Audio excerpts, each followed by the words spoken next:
നമസ്കാരം. കഴിഞ്ഞ ദിവസം ചാനൽ ചർച്ചയിൽ പ്രിന്റു മഹാദേവൻ എന്ന് പറയുന്ന ബി.ജെ.പി. പ്രവർത്തകൻ രാഹുൽ ഗാന്ധിക്കെതിരായി കൊലവിളി പ്രസംഗം തന്നെ നടത്തുകയുണ്ടായി. ഇതിന്റെ അടിസ്ഥാനത്തിൽ കോൺഗ്രസുകാർ അന്ന് അപ്പോഴൊന്നും പ്രതികരിക്കാതെ 2-3 ദിവസത്തിന് ശേഷം ഇപ്പോ നിയമസഭ ചേർന്നുകൊണ്ടിരിക്കുന്ന ഈ സമയത്ത് 26-ാം തീയതിയാണ് ഈ കൊലവിളി പ്രസംഗം നടത്തിയത്. എന്നാൽ അതിന്റെ പിറ്റേ ദിവസമോ 2 ദിവസം കഴിഞ്ഞിട്ടോ അതിനെക്കുറിച്ച് ഒരക്ഷരം മിണ്ടാതെ വന്നപ്പോൾ രാഹുൽ ഗാന്ധി തന്നെ ഡൽഹിയിൽ വാർത്താ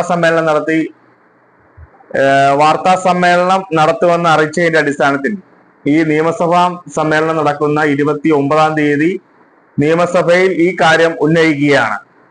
ഒരു പരാതി പോലും ഇല്ലാതെ എങ്ങനെയാണ് കേസെടുക്കുക എന്നുള്ളത് ഒരു വിചിത്രമായിട്ടുള്ള ഒരു കാര്യമാണ്.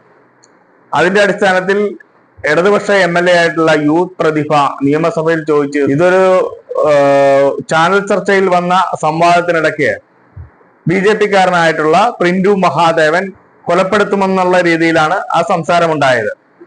ആ സംസാരത്തിനിടയ്ക്ക് ഇങ്ങനെ പ്രതികരിച്ചപ്പോൾ അതിനെതിരായിട്ട് കോൺഗ്രസിന്റെ ഒരാൾ പോലും പ്രതികരിച്ചു കണ്ടില്ല. ഒരു കേസ് കൊടുക്കുന്നതിനോ അതിന് പ്രതികരിക്കുന്നതിനോ ഇതുവരെ തയ്യാറായിരുന്നില്ല എന്നാണ് പ്രതിഭ MLA അന്ന് ചോദിച്ചത്. എന്നാൽ അതിന്റെ പിറ്റേ ദിവസം നടന്ന നിയമസഭാ സമ്മേളനത്തിൽ VD സതീശൻ തന്നെ ഈ പ്രശ്നം ഉന്നയിക്കുകയും കേസ് എടുത്തില്ല എന്നുള്ള നിലയിൽ വളരെ പോസിറ്റീവായിട്ടുള്ള സമീപനം എടുത്തില്ല എന്നുള്ള നിലയിലൊക്കെ ചർച്ച സംഘടിപ്പിക്കുകയുണ്ടായി. യഥാർത്ഥത്തിൽ വസ്തുത എന്താണെന്ന് വെച്ചാൽ ഈ പ്രിന്റു മഹാദേവൻ ചാനൽ ചർച്ചയിൽ ഇങ്ങനെ ഒരു കാര്യം പറഞ്ഞപ്പോൾ അതിനെ പ്രതികരിക്കുന്നതിന് മറ്റ് ആരും മുന്നോട്ട് വരാത്തതിന്റെ അടിസ്ഥാനത്തിൽ കോൺഗ്രസിന്റെ AICC അംഗമായിട്ടുള്ള ശ്രീ രാഹുൽ ഗാന്ധി പ്രതിപക്ഷ നേതാവ് കൂടിയാണ് അദ്ദേഹം വാർത്താ സമ്മേളനം ഡൽഹിയിൽ നടത്തുമെന്ന് പറഞ്ഞതിന്റെ അടിസ്ഥാനത്തിലാണ് ഇപ്പോ ഇവർ പ്രതികരണമായി VD സതീശൻ ഉൾപ്പെടെയുള്ളവർ രംഗത്ത് വന്നിരിക്കുന്നത്. ഇതിന്റെ അടിസ്ഥാനത്തിൽ ഈ ചാനൽ ചർച്ചയിൽ ഉണ്ടായ ഈ സംവാദത്തിന്റെ ഇടയിലുണ്ടായ ഈ സംഭാഷണത്തിന്റെ പേരിൽ എങ്ങനെയാണ് കേസ് കൊടുക്കുക, ഒരു പരാതി പോലും ഇല്ലാതെ? എന്നാൽ പിന്നീട് പരാതി വന്നതിന്റെ തൊട്ട് മണിക്കൂറിനുള്ളിൽ അദ്ദേഹത്തിനെതിരായി കേസെടുക്കുകയും അദ്ദേഹത്തെ അറസ്റ്റ് ചെയ്യുകയും ചെയ്യുകയുണ്ടായി. അതിനുശേഷം നടന്ന ഒരു ചാനൽ ചർച്ചയിൽ ഇടതുപക്ഷത്തിന്റെ സംവാദകനായി ഡോക്ടർ അരുൺകുമാറും അതുപോലെ തന്നെ കോൺഗ്രസിന്റെ ഒരു വക്താവായിട്ട് അനൂപ് എന്ന് പറയുന്ന ഒരു വ്യക്തിയെയും കൊണ്ടിരുത്തി. ഈ അനൂപ് വളരെ മോശമായി അരുൺകുമാറിന് സംസാരിക്കുകയും നിങ്ങൾ കേസെടുത്തില്ലെങ്കിൽ ഞങ്ങൾ തെരുവിൽ ഇറങ്ങുമെന്നും ഈ ചാനൽ ചർച്ചയിൽ പങ്കെടുത്തിരിക്കുന്ന ഡോക്ടർ അരുൺകുമാറിനെ വ്യക്തിപരമായി അധിക്ഷേപിക്കുന്ന നിലയിലേക്ക് കാര്യങ്ങളെത്തി. എന്തായാലും കുറിക്കുകൊള്ളുന്ന മറുപടിയാണ് ഡോക്ടർ അരുൺകുമാർ കൊടുത്തിരിക്കുന്നത്. നമുക്ക് ആ ചാനൽ ചർച്ചയുടെ പ്രസക്ത ഭാഗങ്ങൾ ഇവിടെ കാണാം. ഒരു സംവാദത്തിന്റെ ഭാഷയിൽ സംസാരിക്കാം. അതൊക്കെ അരുൺകുമാർ നിന്റെ വീട്ടിൽ പോയി പറഞ്ഞാൽ മതി. നിന്റെ പിണറായിയുടെ പോലീസിന് പിടിക്കാൻ കഴിയില്ലെങ്കിൽ ഞങ്ങൾ പിടിച്ചു കൊടുക്കും. നിന്റെ പിണറായിയുടെ പോലീസിന് ഈ കുറ്റം ചെയ്ത ആളുകളെ പിടിക്കാൻ കഴിയില്ലെങ്കിൽ ഞങ്ങൾ കോൺഗ്രസുകാർക്ക് പോയി പിടിക്കേണ്ടി വരും. തീ തുപ്പുന്ന പ്രസംഗം മാറാട് കലാപം നടക്കുമ്പോൾ കേരളത്തിൽ വന്ന് നടത്തിയ പ്രവീൺ തൊഗാഡിയക്കെതിരായിട്ടുള്ള കേസ് പിൻവലിച്ചത് ആരാണ്? ഏത് സർക്കാരാണ്? അതുപോലെ തന്നെ മാറാട് കലാപത്തിന് ആഹ്വാനം ചെയ്ത് അവിടെ തീ തുപ്പുന്ന വർഗീയ കലാപ പ്രസംഗം വീണ്ടും നടത്തിയ കുമ്മനം രാജശേഖരനെതിരായിട്ടുള്ള കേസ് പിൻവലിച്ചത് ആരാണ്? ഏത് സർക്കാരാണ്?